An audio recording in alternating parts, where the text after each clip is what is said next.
Bienvenue dans On the Way to Art, le podcast qui prend la route et qui part à la rencontre des artistes et de l'art. Pourquoi tu dessines ? C'est quoi l'art ? Pourquoi as-tu choisi d'être artiste ? À quoi ça sert l'art ? Est-ce que tu peux vivre de l'art ?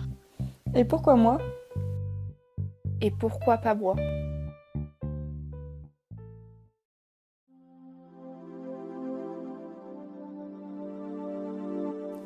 Septembre 2022, Berlin. Je retrouve Florence Obrecht, une peintre française installée à Berlin depuis plus de 10 ans. Elle a un atelier dans le quartier artistique, avec son mari, peintre lui aussi, Axel Pahlavi. Je connais bien cet atelier, parce que je viens d'y passer 10 jours en stage. Ils ont eu la gentillesse de m'accueillir chez eux et dans leur atelier, alors que je passais à Berlin pendant mon voyage en Europe du Nord. J'y ai fait un portrait en peinture à l'huile, guidé par leurs précieux conseils. Florence se dit être une artiste multitâche, même si son médium de prédilection reste la peinture à l'huile. Elle fait aussi de la gouache, des pastels et de la sculpture. Et je suis sûre que j'en oublie. Et surtout, elle aime travailler avec des supports variés et originaux. Des anciennes palettes de peintre, des cadres, des objets trouvés dans la rue. Tout ce qui lui raconte une histoire. En peinture, elle est surtout spécialisée en portrait. Florence a fait les Beaux-Arts de Paris et a pas mal voyagé avant de venir s'installer à Berlin. Dans cet épisode, elle me partage les moments forts de sa vie artistique et vous allez découvrir l'histoire qui l'a amenée à être l'artiste qu'elle est aujourd'hui. Elle a une série de tableaux que j'aime beaucoup, où elle fait des Picasso. Et elle m'a demandé d'être sa modèle pour son prochain tableau. Alors, durant l'enregistrement de notre discussion, elle m'a maquillée selon un tableau de Picasso, pour ensuite prendre des photos, pour en faire son propre tableau. Voici donc un épisode au beau milieu des pinceaux, dans un atelier de peinture, où je suis la toile qui me fait colorer par l'artiste. Bienvenue dans l'univers de Florence Obrecht. Bonne écoute! Tu peux t'avancer un peu. Ouais, tu me dis. La question que je me pose, c'est est-ce que tes cheveux, il y a moyen de les mettre un peu en arrière pour pas que tu les t'as un aies tout le temps ? serre-tête ou un truc? Je vais regarder ce que j'ai, ouais. Alors, peut-être non, tu restes en face. Ok, comme ça. Et tu me poses des questions et c'est bon. C'est réaliste. Je crois que c'est la première fois qu'on me maquille. La dernière fois qu'on m'a maquillée, je devais avoir 8 ans, je pense. Ah ouais, bah, Tu sais, c'est les trucs des foires ou des trucs comme ça, il y a des ateliers maquillage. ouais. Je suis devenue une spécialiste malgré moi. T'en as fait combien des tableaux comme ça, là, depuis? Alors, le premier, c'est Camilla. J'ai fait la famille proche parce qu'on était en plein Covid. Ah, mais c'est récent, en fait, du coup. Ouais, 2020, je pense. Je pensais qu'elle était plus vieille, cette collection. Non, c'est parce que Camilla était rentrée de l'école en disant aujourd'hui on a appris à faire des Picasso. Ah. Ça, c'était plutôt en décembre 2019. Et puis cette phrase m'a travaillé et j'ai essayé de m'approprier ce truc-là et je me suis demandé comment je ferais mes Picasso et donc c'est né de ça. Mais le premier tableau, c'est d'après une photo que j'ai faite de Camilla. J'ai fait seulement les proches parce que c'était un peu compliqué de demander à des amis de venir. Et j'ai continué cette série. Et mon amie Catherine Landa, quand elle m'a dit qu'elle voulait m'inviter à faire une expo dans son espace Woman Paint Room, elle m'a dit j'aime cette série. Et je lui ai dit alors je vais faire un portrait de toi. Donc, Ah, trop bien. Du coup, elle a même son portrait. elle a eu son portrait dans la série. Ouais. Ah. Donc ça c'était chouette. Et là ça fait un moment que j'en ai pas refait donc je suis contente. J'aime bien l'idée de continuer une série dans le temps. J'essaie d'imaginer. Bon après c'est vraiment de l'interprétation. Hein. Bah oui. C'est un côté complètement enfantin de copier des Picasso sur des Je trouve que visages. l'idée, elle est vraiment géniale. Enfin, moi, je te dis, c'est ma collection que je préfère de toi. Hop. Parce que je trouve que c'est vraiment hyper original, quoi. C'est toi, enfin, c'est... Il y a que toi qui fais ça. Peut-être, ouais. Après, il y a eu beaucoup de peintres qui ont fait des peintures d'après des gens maquillés. Je sais pas si c'est Bormans le premier. Ça, je Mais suis pas d'après certaine. Picasso ou pas? Non, pas d'après Picasso, mais des visages maquillés sur des peintures, c'est quand même... il y en a beaucoup hein, aujourd'hui. Mais le fait de faire d'après Picasso... Non, tu peux rester comme ça, je ne salis pas ton nouveau pull. Oui, non. Acheté spécialement parce qu'il fait froid et que plus personne ne chauffe à Berlin. C'est la première fois que je crois que je fais un peu par passage de couleurs. Ah, j'ai trouvé. Faut que tu fermes l'œil, là. Mhm. Voilà. Et c'est des peintures que tu fais quand t'en as envie ou... En fait, je me mets maintenant à continuer des séries commencées il y a longtemps. Donc ça, c'est une série donc commencée fin 2019. Et peut-être c'est parfois quand je rencontre une personne qui m'inspire pour ce projet. Tu vois, c'est comme ça. Ouais, je vois. Et tu le fais direct après ou dans le mois, les 2 mois, les 6 mois? Aucune idée. Là, alors, peut-être que ce tableau-là, il sera montré en janvier au Centre d'Art Markdorf. Là, on fait une exposition sur la jeunesse. Ah oui. Comme Mais tu es jeune, tu as des chances de te retrouver. C'est le truc avec ambulance ou... C'est ça, exactement. Mais c'est celui où Axel, il veut mettre mon tableau aussi ou... Ah, bah, Parce que je vais avoir beaucoup de... Ouais, il y aura... En fait, de portraits de moi. il faudrait qu'il y ait une salle Mathilde, en fait. Hein. Ouais. Donc, c'est possible qu'il se retrouve là parce que j'avais, dans l'ancienne expo, qui était aussi un peu sur la jeunesse, j'avais montré le portrait d'une amie en Picasso, entre guillemets. Et en fait, je l'ai offert pour son mariage. Donc, ça pourrait être le tableau qui, entre guillemets, remplace. Il remplacera pas, en fait. Qui se rajoute. Après, un jour ou l'autre, peut-être que j'aurai envie de rassembler tous ces tableaux-là. Ça fait collection. Et c'est des tableaux que tu vends ou pas trop? Ah ben, moi, en général, je suis toujours d'accord pour vendre mes tableaux. Hein. Ok. Faut trouver les acheteurs. Ouais, mais il n'y a aucun tableau que tu as envie de garder, par exemple? Celui qu'on a dans notre salon avec Siméon, on est content de l'avoir à la maison. Et la copine, c'est ça? Ouais, et la voisine. Ouais. Après, si vraiment quelqu'un le voulait, je sais pas. Ça me ferait un peu bizarre parce qu'on a vécu avec, en fait. Oui, c'est ça. Maintenant, il fait partie de la maison. Ouais. Je peux pas trop me permettre de dire, ah non, ça, je le vends pas. Oui, ouais. Et il y a des mois où vous êtes vraiment, vraiment en galère ou... En fait, on arrive quand même à mettre de côté pour toujours... Ouais. Voilà. Jamais se dire, on va pas manger ce mois-ci. Non, ça, c'est pas encore arrivé. Ok, tant mieux. Et un tableau, ça vous fait vivre combien de temps? Bah, ça dépend des tableaux, mais c'est difficile à dire. La galerie prend 50%, déjà. Des tableaux. Et donc, sur un tableau à 2000 €, elle prend 1000 €? Ouais. Mais ça, c'est le cas de toutes les galeries. Hein. Ouais. C'est vraiment quelque chose... C'est hyper beaucoup. C'est beaucoup, mais quand la galerie fait un gros travail de promotion, elle loue un espace, etc., c'est normalement la galerie qui trouve plus ou moins des collectionneurs. Ouais. Après, c'est pas toujours le cas. La plupart des artistes qui n'ont pas de galerie, ils vendent quand même moins que ceux qui en ont. Enfin, tu vois, par expérience. Ok, d'accord. Donc, vous avez toujours eu une galerie? Oui, quasi. Moi, c'est plus récent, mais enfin, maintenant, ça fait longtemps hein, qu'on est tous les deux dans des galeries, quoi. On a dû en changer à un moment donné, mais ouais, on est tous les deux. À Berlin, par contre, on n'en a pas. Enfin, Axel en avait une qui a fermé malheureusement avec le Covid et tout ça. Mais à Berlin, ouais, je pense que ce serait chouette qu'on essaie de regarder un petit peu, qu'on essaie de trouver quelque chose sur place. Donc, comme on a le collectif, en même temps, on s'ennuie pas, on arrive à montrer sur place, mais le fait d'avoir, peut-être même on pensait une galerie à Berlin pour notre collaboration, notre œuvre à 4 mains. Parce que ça, en France, ouais, on a une galerie qui montre notre travail à 4 mains. Parce que normalement, enfin, je sais pas, quand t'as une galerie en France, tu vas pas non plus exposer dans 10 000 lieux. On n'a pas non plus enfin, ça dépend des artistes, mais il y a le problème de la production.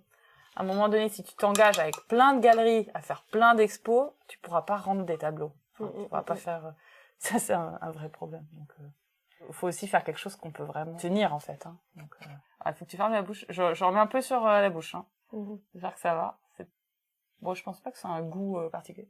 Ouais, c'est super. Alors, attends. Et maintenant, je vais faire le noir. Allez hop, c'est parti, concentration. Ouais. Et j'avais une question, comment vous faites pour aller démarcher les galeries? Ceux qui viennent ou c'est vous? Alors, normalement, c'est plutôt eux qui viennent, mais... Parce qu'Axel, il m'a dit, j'ai jamais démarché une galerie de ma vie. Ça, c'est la célébrité, hein. Bah ouais, c'est ça d'être famous. Non, mais c'est vrai que... Alors, nous, on nous a toujours dit, ça marche pas, d'envoyer des dossiers.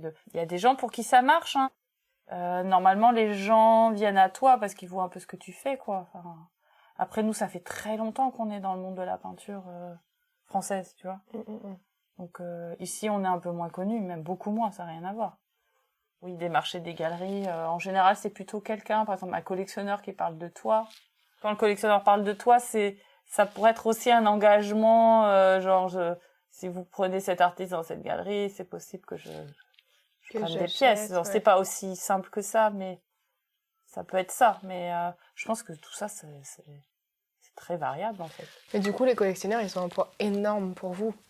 Oui, alors ça dépend des artistes, parce qu'il y a des artistes qui vivent grâce à des subventions, des résidences. Il y a vraiment toutes sortes de possibilités, hein. Certains artistes qui veulent pas être dans des galeries, justement. Mais pour ça, il faut qu'ils se débrouillent complètement autrement. C'est-à-dire être tout le temps en résidence artiste. Je pense que quand t'as une famille, c'est quand même un petit peu compliqué de faire le tour des résidences d'artistes, tu vois. Quand même, t'as des enfants qui sont scolarisés. Je pense pas qu'il y en ait beaucoup qui le fassent, hein, mais... Oh merde, ça a coulé. Ah, c'est la première larme de... Ouais, c'est bon, c'est beau. C'est pas du tout fait exprès, j'ai trop... Ouais, c'est... Une larme noire. Ouais, j'ai jamais eu ça encore. C'est cool sur mes joues. Ouais, c'est ça. Voilà. L'avantage, c'est qu'en peinture, tu la feras ou tu la feras pas. Ouais, c'est ça. Bon, de toute façon, je peux retoucher aussi. Hein. Et il y a du repentir dans le maquillage. Trop bien.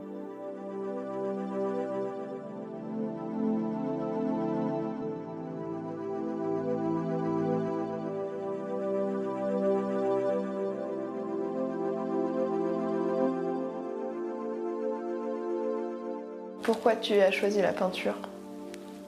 Alors, j'ai pas choisi que la peinture, c'est assez marrant parce que je me sens pas que peintre. Je crois que c'est plus juste de dire que je suis artiste en général parce que j'ai tout un travail de bidouille, d'objets. Ma peinture, souvent, elle va vers l'objet. Par exemple, je peins sur un objet que j'ai trouvé dans la rue.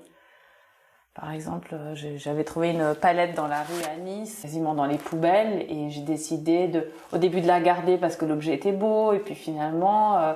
j'ai eu envie de peindre un portrait dessus. Donc j'aime bien me réapproprier les objets que je rencontre. C'est beaucoup des questions de rencontre. Parfois je rencontre dans la rue un livre qui est à jeter, ancien, et je décide de peindre une image d'un inconnu dont j'ai la photo, une photo des années 50 par exemple. Voilà, donc c'est des rencontres, c'est quelque chose qui est beaucoup lié à l'émerveillement. Donc après, moi, ce que j'ai de particulier, c'est que j'ai ce travail lié à l'émerveillement, à la mémoire, etc. Et j'ai aussi un grand amour de la peinture. Alors, de la peinture avec un grand P, c'est-à-dire l'histoire de la peinture, Velázquez, Manet, Picasso, etc. Mais aussi la peinture qui serait plus liée aux arts modestes, aux arts bruts, etc. Donc, je sais pas, des peintures d'ex-voto vues dans une église, peint par des gens qui sont pas, entre guillemets, des peintres professionnels, ça va beaucoup m'intéresser parce que il y aura parfois dedans une tension, une attention, un soin qui sera différent de la peinture de quelqu'un qui peint tous les jours et qui a une routine avec ça. Donc ça m'intéresse beaucoup. Moi, il y a une chose aussi, c'est que mon père était prof d'art plastique quand il était encore en train de travailler. Donc, il était professeur et à côté, même plus qu'à côté, il peignait, il dessinait. Donc, j'ai toujours vu mon papa le week-end, pendant les vacances, faire des travaux personnels qui pouvaient être au crayon de couleur comme à l'acrylique. Et aussi, j'ai souvent vu mon père embarquer dans des histoires de devoir faire des décors pour une fête de village, genre le grand spectacle de la fête du village sur tel truc. Et mon père, on lui demandait de faire des décors. Et je m'en suis souvenu il y a pas longtemps d'être en train de teindre des plumes pour des costumes d'indiens. J'étais petite et j'étais avec mes frères et puis on était embarqués dans cette histoire. Il y avait besoin de petites mains et c'est vrai que je l'ai toujours vu faire des choses qui étaient à la limite du bénévolat, mais qui étaient passionnantes, de devoir faire un décor Far West. Et ça, c'était évidemment en plus de son travail. Donc je pense que ça m'a marqué aussi. Ok, et du coup, t'as toujours voulu être artiste ou c'était un truc qui arrivait plus tard ? Est-ce que j'ai toujours voulu... Non, je pense pas. Je pense que j'ai voulu être caissière dans un supermarché, j'ai voulu être institutrice, j'ai voulu sûrement être aussi archéologue, comme quasiment tout le monde. Donc, il y a plein de métiers qui m'ont tentée, mais à un moment donné, en fait, encore une fois, quelque chose lié à mon père, j'avais envie de faire de la peinture, mais c'était lui qui était le prof de cours du soir dans la ville où j'étais, et donc j'ai fait de la gravure et du dessin, qui était avec le prof qui parallèlement donnait des cours, qui s'appelait François Verdier. Et donc François Verdier faisait des cours de dessin d'après-modèle, des cours de gravure, et donc je me suis mise à faire ces cours un peu parce que je voulais pas avoir mon père comme prof. Et le travail d'après-modèle, je pense que c'était pas spécialement fait pour moi. Enfin, j'étais loin d'être la plus douée. Enfin, j'étais avec des adolescents et des adultes. J'étais pas très bonne, mais j'ai assez rapidement vu que j'étais meilleure quand j'avais de la couleur avec moi. Donc j'étais meilleure quand j'avais une boîte d'aquarelle que quand j'avais un crayon de papier. Pour moi, c'est le pire. Hein. Dessiner un modèle avec un crayon de papier, c'est à la limite du cauchemar. Avec le fusain, le fusain, c'est quelque chose peut-être de plus vers la peinture. C'est peut-être plus sensuel, je sais pas. Mais voilà. Et à côté de ça, je faisais des choses plutôt abstraites au début, espèce de dédale, des trucs de graphisme plutôt abstraits qui étaient un peu inspirés de ce que faisait mon père, qui était plus vers l'abstraction. Et puis avec tout ça, il y a un moment donné où j'ai eu envie d'aller vers la peinture, le dessin. Et mon prof, François Verdier, a dit « Ah, mais il y a une super école à Paris qui s'appelle Duperret. C'est une école d'art appliqué, mais là-bas, on apprend à dessiner, vraiment. » J'ai parlé avec une fille qui était déjà rentrée là-bas, qui était une ancienne élève à lui. Et puis, je me suis présentée là. Je me suis aussi présentée aux Beaux-Arts d'Angers, où j'ai été prise. Et comme j'étais prise donc à Angers, mais Duperret sur liste d'attente, j'ai quand même préféré aller à Paris. Donc, c'était pas une décision d'aller vers les arts appliqués, mais c'était une décision d'aller à Paris. Je pensais que c'était un rêve. Une fois que j'étais à Duperret, je me suis rendu compte que les arts appliqués, ça me plaisait pas spécialement, que j'avais pas envie de faire des arts appliqués à l'industrie, d'avoir trop de contraintes. Je passais mon temps en dehors des devoirs à faire des trucs pour moi, et je me suis présentée aux Beaux-Arts de Paris. Juste parce que j'ai vu qu'une fille avait réussi à rentrer là-bas, et qu'elle s'était même permise de pas y aller. Donc je me suis dit d'un coup, c'est accessible. Donc il fallait un petit peu y croire, et c'est là que j'ai rencontré Axel au concours d'ailleurs, c'est ça qui est rigolo. On s'est rencontrés pendant le concours des Beaux-Arts. Ah ouais, d'accord. Efficace. Voilà. Et vous avez tous les deux été pris dès le premier? On a été pris tous les deux parce qu'il y avait des épreuves de dessin. On nous a fait dessiner dans la chapelle des Beaux-Arts des sculptures. Je suis pas sûre d'avoir fait des chefs-d'œuvre. Je me souviens même pas de ce que j'ai fait. Mais je crois que ce qui était décisif, c'est le moment où on présente son dossier. Mais je crois qu'il fallait d'abord être présélectionné pour après pouvoir aller présenter son dossier. Je pense pas qu'ils prennent des gens sans talent, mais il y a aussi un moment et un petit coup de chance, je pense. Parce qu'il y a des gens très bons qui sont pas pris. Mais comment la chance, tu penses ça tombe sur quoi?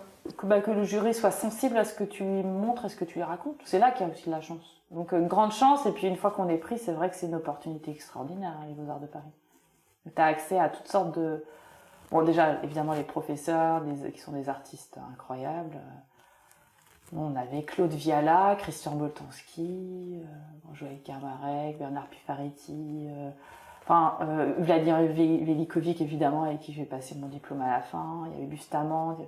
Je crois qu'aujourd'hui, c'est toujours le cas. C'est-à-dire c'est vraiment des grands artistes qui sont professeurs. Il y a ça. Et bon, après, on les voit pas toujours énormément parce qu'ils sont très débordés. Mais après, il y a les bases techniques. On peut vraiment, si tu as envie de faire de la mosaïque, du moulage, tout est à portée de main. Il suffit d'aller dire, voilà, j'aimerais apprendre à faire ça pour tel projet, et puis tu peux le faire. Et puis, tous les cours théoriques, mais très divers, encore une fois. C'est-à-dire, ça va de l'histoire de l'art relativement basique à des cours de psychanalyse de l'art, d'esthétique, cours de critique d'art, je sais pas si ça existe encore, mais vraiment, on était avec un prof qui nous amenait voir des expos et c'est génial. Ouais, qui nous amenait dans des galeries, Wow. faire des visites d'artistes. On a été voir l'atelier de Fabrice Hibert, par exemple. Donc ça, c'était marrant. Donc voilà, tout ça, c'est vraiment des grandes opportunités pour après faire quelque chose. Parce que là, quand t'es rentrée aux Beaux-Arts de J'avais Paris, 19 ans. 19 ans et t'es sortie 6 ans plus tard. Ah ouais, 6 ans. Bon, en fait, c'est 5 ans, mais on a fait beaucoup de voyages avec Axel. On a chacun eu une bourse pour aller à New York et à Berlin. Donc ça, quand même, un petit peu... Voilà, donc on a eu cette chance de pouvoir rester même un an de plus, mais je pense que c'est 5 ans. Ok, c'est énorme. Ouais. Et c'était dans les Très années peu. 80. On est sorti en 2002. Ah oui, donc 2001. fin 2000. 90. Non, 2001, pardon. Donc ouais, c'est quand je suis née. c'est incroyable.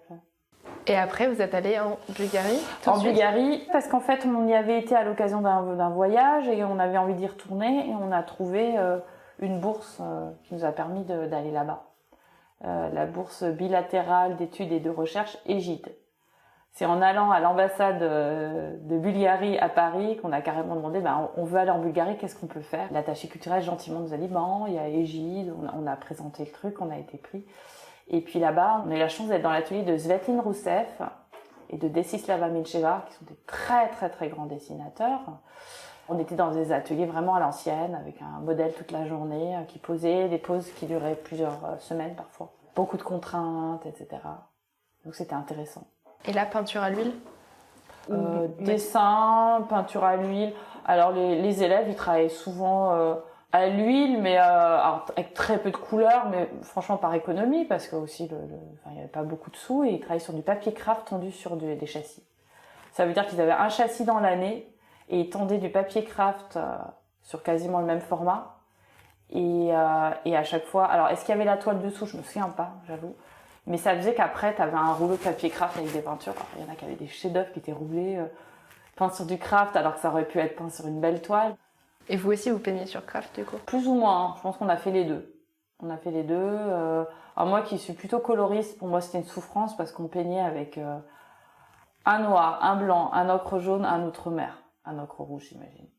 C'était pas beaucoup de couleurs. Mais je pense qu'ils considéraient qu'avec ça, on pouvait déjà faire beaucoup. Et là-bas, vous avez appris du coup la technique? Des techniques moi je pense que ça a peut-être plus profité à Axel qu'à moi parce que moi j'ai beaucoup moins de techniques déjà avant, mais c'est vrai que il y avait une rigueur dans le dessin, travail d'après modèle. Je pense que ça peut que faire du bien à un peintre de faire ça. Après je sais pas si j'ai pu en profiter assez par rapport au niveau que j'avais, etc., mais je suis sûre que ça m'a quand même beaucoup apporté. Et ce qui était intéressant aussi, c'était de faire des peintures qui ressemblaient à des exercices. C'était pas pour faire des beaux tableaux. Donc c'est vraiment, t'es avec le modèle, tu peins d'après modèle, et ton but c'est pas de faire une expo derrière, c'est d'apprendre. Donc après, parallèlement à ça, moi je faisais mes tableaux. J'ai une série de sortes de poupées russes. En fait, c'est des personnages que j'ai rencontrés dans la rue à Sofia. Et j'ai mélangé des portraits de gens plus ou moins photographiques que j'ai mélangés avec des motifs que j'ai trouvés dans la cathédrale Nevski sur les colonnes. J'avais envie de mélanger un peu une sorte de réalisme soviétique avec ces motifs des églises. Donc il y avait déjà un peu tout mon truc de faire des mélanges impossibles. Voilà. J'ai des aquarelles dans l'église, des motifs qui étaient magnifiques sur les colonnes de la cathédrale. Donc, et puis les gens, c'était des gens photographiés dans la rue. Une petite fille tzigane, il y avait une jeune fille, très belle jeune fille que j'avais trouvée sur le boulevard Vitosha, qui était un peu les Champs-Élysées de Sofia, quoi. Une dame très âgée avec tous ses vêtements les uns sur les autres, très belle, avec des couleurs incroyables. Comme les gens en Europe de l'Est savent bien s'habiller en mettant des couches les unes sur les autres, des motifs, etc. Enfin voilà, différents personnages comme ça. Mais il y avait aussi l'idée de faire des gens d'âge différents, comme dans l'idée de la roue de la vie. Donc ça allait d'une petite fille à une dame très âgée. Tu les as encore ces tableaux? Ils sont roulés ici quelque part. Ok. Je pense qu'ils sont pas tous magnifiques. Enfin, je veux dire qu'il y en a qui sont plus réussis que d'autres. Je pense que la vieille dame était bien et la petite fille tzigane. Et les autres étaient un peu moins bien, dans mon souvenir. Il faudrait que je les revoie. Ouais, avec 20 ans de recul. Ouais. D'accord. Et vous êtes resté combien de temps en Bulgarie? On y a été à 2 reprises. On y a été donc juste après le diplôme, on a fait ça. Et ah oui, parallèlement, on était aussi, j'ai oublié de dire, on travaillait à l'Institut français comme chargé de mission. On avait été engagé par Gilles Laborde, qui était l'attaché culturel du moment. Il nous a rencontrés, il a trouvé ça passionnant qu'il y ait des anciens diplômés, des diplômés des Beaux-Arts de Paris qui viennent en Bulgarie apprendre le dessin académique et on avait quand même aussi une vue sur la peinture contemporaine. Enfin, pour lui, c'était intéressant, donc il nous a engagés carrément comme ça. Enfin, il nous a attrapés, il nous a dit, vous voulez faire ça? On lui a dit ok, donc on était comme dans un mi-temps, 3 temps. Enseignement de dessin le matin, l'après-midi chargé de mission, et le soir, on faisait nos travaux personnels. Donc c'était assez délirant. Et chargé de mission, ça correspond à quoi? Organiser des expos. Alors, c'est surtout, on avait accès à des sortes de dossiers d'œuvres disponibles de l'AFA. L'AFA, j'ai peur de dire des bêtises, je sais plus, AFAA. Donc c'est comme des expos clés en main, une expo sur la photographie contemporaine française, différentes expos qui peuvent tourner en Europe et qui font un peu le tour des centres culturels. Nous, ce qui nous a intéressés, c'est de faire venir une expo, mais de faire travailler les artistes locaux d'après cette expo. Et ça, c'était vraiment passionnant. Mais on avait donc cette expo-là et on a fait travailler des gens sur place, des étudiants de l'académie. On n'a quasiment aucune trace de tout ce travail qu'on a fait là. Mais c'était assez hallucinant, en fait, l'énergie qu'on avait mis là-dedans, parce qu'il y avait eu un événement avec l'expo présenté dans un ancien palace, avec des étudiants défilés de mode sur des colonnes de musées, un DJ. On avait trouvé des sponsors, mais c'est très très vieux, donc je vais dire des bêtises, mais il y a quasiment aucune trace de ça, mais c'était assez extraordinaire. Et je pense que ça nous a beaucoup appris, en fait, parce qu'on par la suite, on a beaucoup organisé des lieux, On a eu un lieu à Berlin sur lequel on a bossé avec différents amis. Donc le fait de gérer des événements, des expositions, qui peut ressembler à un travail souvent à perte parce qu'on ne gagne pas beaucoup de sous là-dedans, mais qui crée une énergie, qui met en relation des gens, etc. Puis tu comprends mieux le système aussi, tu as vu l'autre côté de la barrière du système des expositions et tout. Ouais. Et du coup après vous êtes revenu en France, reparti? On est revenu en France, alors j'ai accouché de Liselotte, on était au début à Paris. Axel travaillait dans une toute petite pièce au-dessus de l'appartement de mon frère. Moi je travaillais chez mon amie Eugénie qui m'avait laissé une pièce, un atelier, c'était tout près donc je pouvais continuer, je pouvais garder Liselotte avec moi. Donc tu n'as jamais arrêté de travailler? Non, c'est vrai. J'ai même fait une commande pour un film où je peignais à l'acrylique à l'intérieur et Liselotte était bébé. Donc j'ai fait 2 portraits comme ça à la maison dans 20 mètres carrés. Voilà, et après on a eu des ateliers de la ville de Nice. Alors ça c'est grâce à la maman d'Axel qui avait montré un dossier. C'est un truc qui s'est fait comme ça, mais on a eu ces ateliers de la ville de Nice, Pada. Et après on a eu envie de repartir en Bulgarie. Donc c'est un sacré... Ouais, c'est une sacrée aventure. Et quand on est revenu de Bulgarie la 2e fois, on est resté un peu et après on est parti à Berlin. Ouais, c'était 2008. 2008, c'est le... Voilà, Simon était bébé, il est né en mai et on est parti décembre, janvier, quoi, avec des valises. On a juste fait venir un gros paquet de trucs par le fret, qui n'existe peut-être plus, mais sinon on n'avait quasiment rien en fait. Et vous avez tout trouvé sur le tas à Berlin ou... Ouais. Mais c'est-à-dire qu'il y a même des voisins qui savaient qu'on arrivait, qui avaient laissé des matelas pour nous pour le début. Sympa. Bon, vous aviez quand même un appartement où loger en arrivant. Ouais. Ça on a trouvé en faisant un aller-retour entre Noël et Nouvel An. On a fait un aller-retour, on a trouvé l'appart et puis on s'est installé. Waouh. Okay. On a eu la chance qu'Axel gagne 2 prix. J'ai vendu quelques grands formats et on avait une base qui permettait comme c'était pas cher à l'époque. Ouais. Oui, il y a eu quand même un concours de circonstances incroyables pour que vous ayez pu acheter cet appart. Ouais. Et puis maintenant vous l'avez, donc vous êtes tranquille. Et l'atelier, ça fait combien de temps que vous y êtes là? Je crois que c'est 2016. Ah, donc c'est plutôt récent. Ouais. On a beaucoup peint dans notre appartement au début. Vous vous mettiez où? Chambre du fond, qui est un peu la plus grande, qui fait 20 mètres carrés. C'était un atelier. Il y a encore des taches de peinture sur la porte qu'on n'a pas réussi à enlever. Ok. Ah et on peignait dos à dos là-dedans. Et quand Axel est passé sur L'Art et la Manière, il a eu ce 26 minutes sur Arte. C'était en 2010. Et bien on était là, dans cette petite pièce. D'accord. C'était dans la maison. Et on n'a pas l'impression dans le film, mais c'est 20 mètres carrés, on peint dos à dos.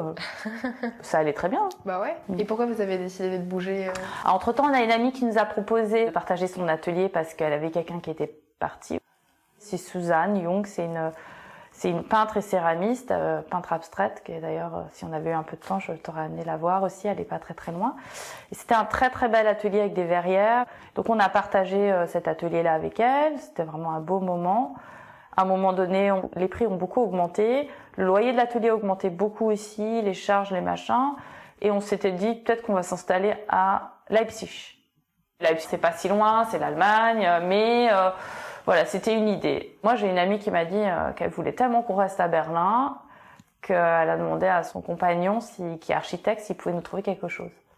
Donc cet espace qui est extraordinaire dans lequel on est, ce grenier, c'est cet ami architecte qui l'a aménagé pour nous, qui a fait en sorte qu'on n'ait pas énormément à payer plus que le loyer, c'est-à-dire qu'il a fait monter les chauffages, l'électricité, etc. Parce que ça a toujours été un grenier avant. Et nous, on a donné notre personne, on a fait on a fait l'enduit. Ah oui, ok. Donc on a plein de copains qui sont venus nous aider à faire de l'enduit. Sérieux? Les gens voulaient nous voir. Si tu veux nous voir, il faut venir faire de l'enduit. Puis en plus, Axel m'avait dit que c'était les poutres qui étaient gardées de la Seconde Guerre mondiale. On voit encore les... Ouais, il y a des endroits qui ont l'air un petit peu... Ouais. C'est un lieu qui est particulier, ouais. Ah ouais. Et qui est très chaleureux aussi. C'est vrai, avec les plantes et tout. Moi, un lieu de vie. Ouais. J'ai trop aimé travailler là-bas avec les plantes. C'était trop bien.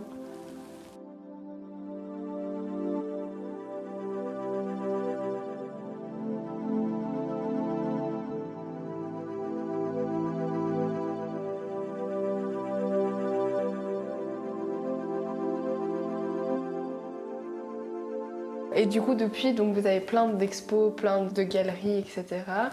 On travaille chacun avec une galerie à Paris. Axel, c'est avec la galerie Isabelle Gounod. Et moi, je travaille avec la galerie Valérie Delaunay à Paris.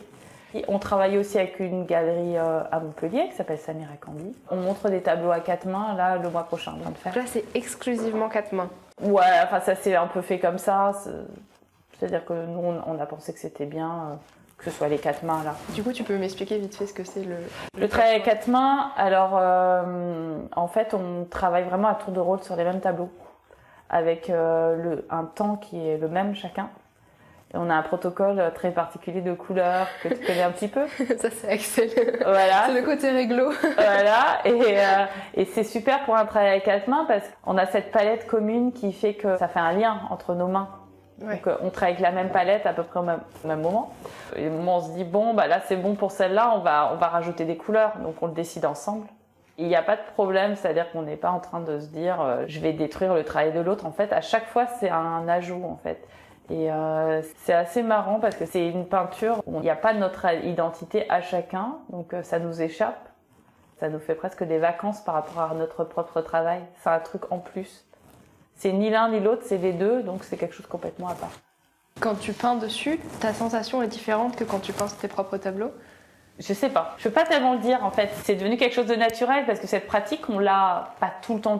On l'a surtout quand on a des pièces à faire pour une expo, mais ça nous arrive de plus en plus souvent qu'on nous demande des 4 mains. Par exemple, l'exposition sur le cirque à Namur, au musée Félicien Rops, on avait envoyé un PDF sur les clowns avec 80 pages liées au monde du cirque.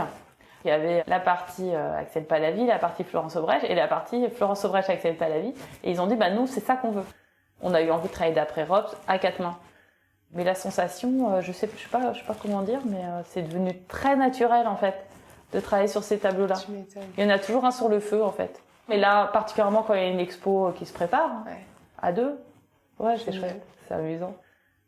J'avais une question sur vos thèmes, parce que vous avez quand même des thèmes particuliers dans la peinture. Comment tu choisis tes thèmes? Est-ce que c'est vers là où tu te diriges naturellement, ou est-ce que c'est plutôt des commandes d'exposition qui vont te diriger quelque part?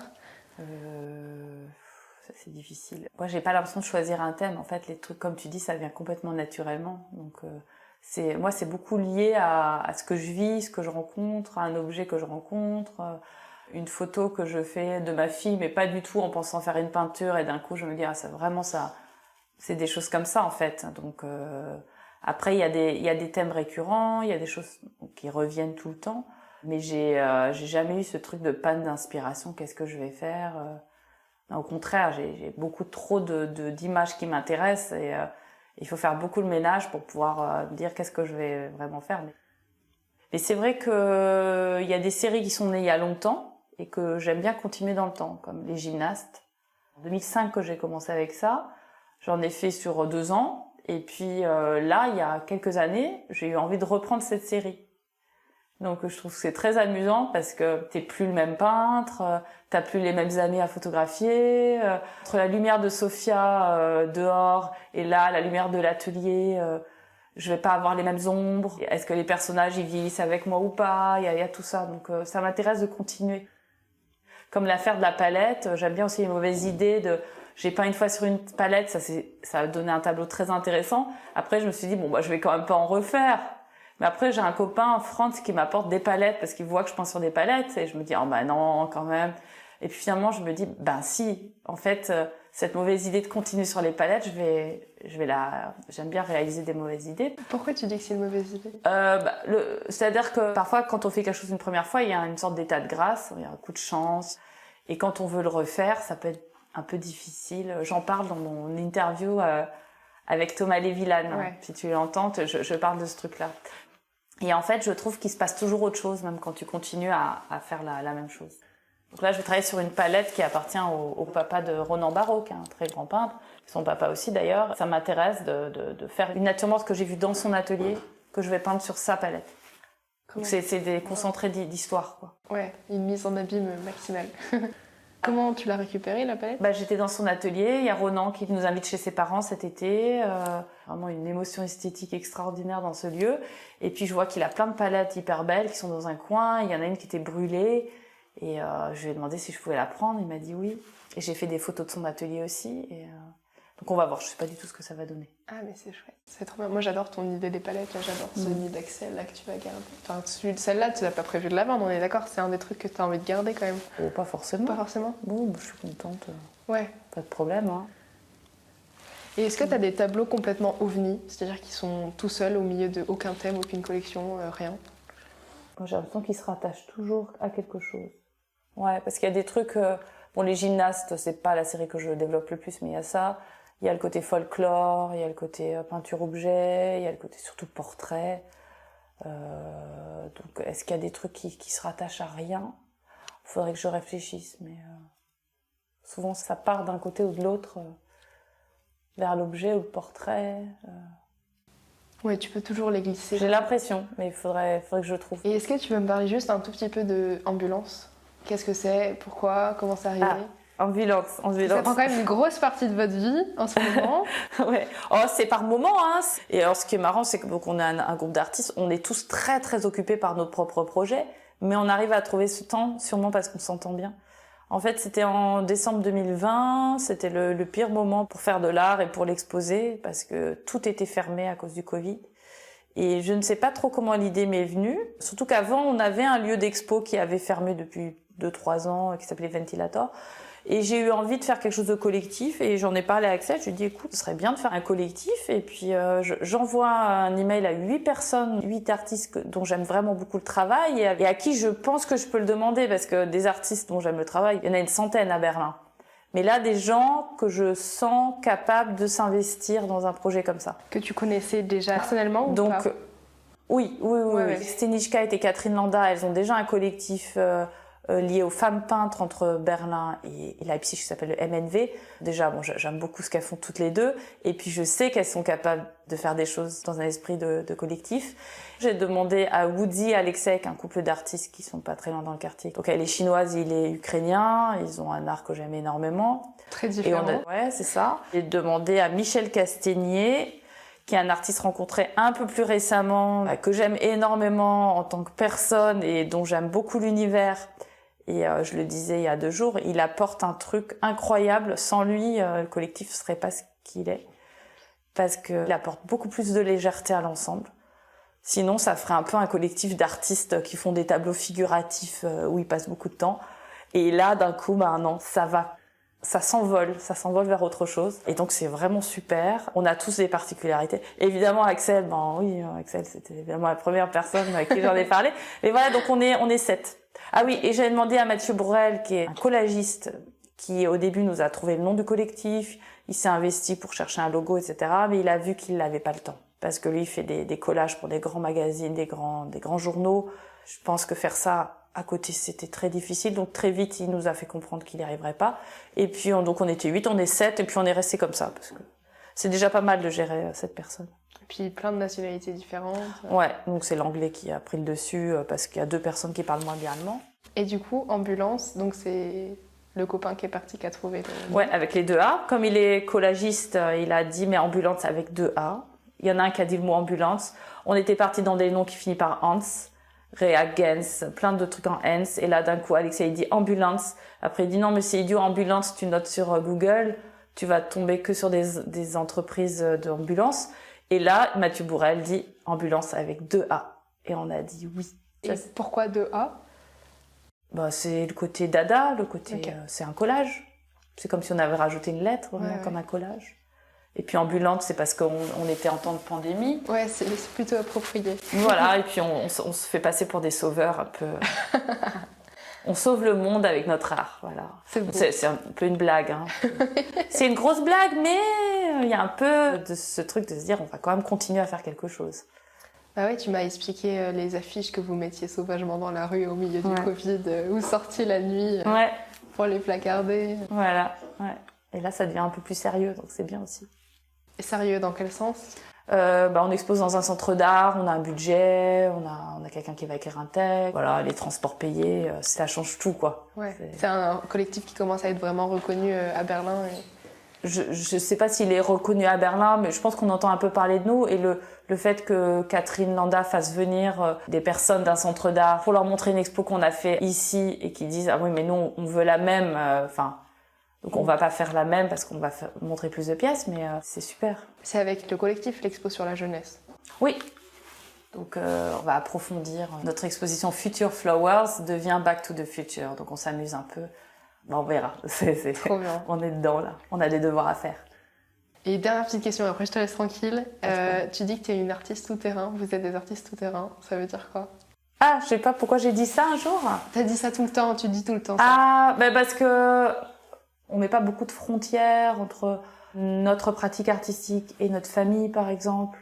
C'est-à-dire que les enfants viennent faire les devoirs à l'atelier et jouer aux jeux vidéo et dessiner. Et je peux aussi dessiner à la maison. Et quand je suis en voyage, j'ai tout le temps des trucs à faire.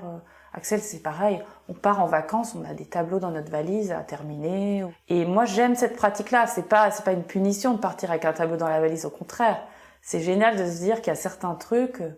Il y a même des pastels que j'ai commencé en France, que j'ai continué en Allemagne. Et je pense qu'il y a cette capacité d'exposer aussi bien dans un musée, je sais pas, le musée Berardo à Lisbonne, que là on va exposer le mois prochain dans la maison d'un artiste qui est décédé très jeune, à 40 ans, et on fait un hommage à cet artiste totalement inconnu. C'est une exposition, je pense qu'il y aura même pas 30 personnes qui pourront y aller parce que c'est à la campagne, près de Oranienburg, l'expo dure 2 jours. Je pense que c'est ça le côté tout-terrain, c'est qu'on peut faire des choses dans des lieux prestigieux et aussi des choses plus underground. Je considère que c'est jamais à perte, mais des choses où parfois tu investis beaucoup d'énergie sans vendre un tableau. Et ça vaut en fait toujours le coup. Après, il faut juste savoir faire le choix de ne pas faire que ça. Mais c'est important de faire des choses qui nous tiennent à cœur. Et est-ce qu'il y a des moments où tu as eu envie de tout plaquer, d'arrêter d'être artiste? Ça dure pas longtemps. Ouais, il y a toujours un truc qui te dit bon, allez, oui, c'est quand même bien. Ouais. Non, c'est vraiment, je crois, en tout cas, ça va pas durer longtemps. Je pense que peut-être une demi-journée, t'en as marre à cause de tel ou tel truc, mais en fait, très vite, t'es rattrapé par l'envie de faire des choses ou d'un coup, on t'envoie un mail, tu veux pas participer à telle expo? Ah oui. Ouais, non, très peu, très peu. Le côté, je vais arrêter l'art, je vais faire mon dernier concert, tout ça, non, je vais pas beaucoup jouer ça pour l'instant.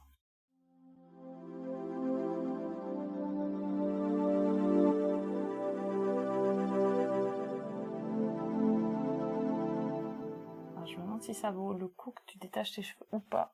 Parce que c'est marrant comme ça aussi. Tu me dis. Ouais. On va laisser sécher un peu. Ouais.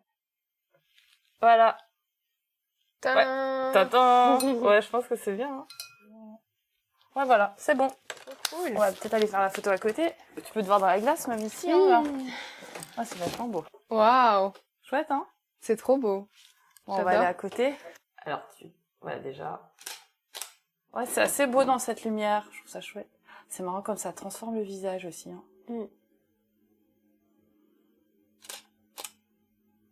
Ah, c'est vachement beau. Alors là, franchement.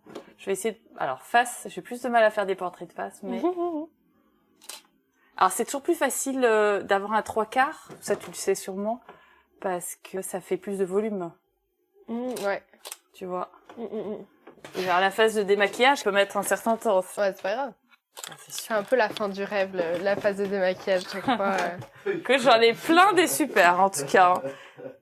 Écoute, franchement, elles sont vraiment drôles. Alors, on va en refaire 2-3 un peu plus sérieuses, mais pas avec un demi-sourire. Parce que le sourire... Oui, mais c'est... Écoute, je t'ai dit, il faut surtout pas faire des grands sourires, et là, je te fais rire, mais...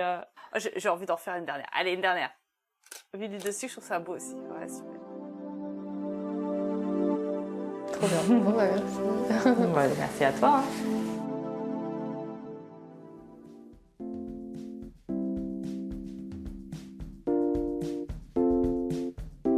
Ce podcast est réalisé et mis en musique par Mathilde Delagatine. Merci d'avoir écouté cet épisode. Si ça vous a plu et que vous voulez en savoir plus, rendez-vous sur Instagram, sur le compte On the Way to Art. Et sinon, on se retrouve pour le prochain épisode. En attendant, prenez bien soin de vous. À plus!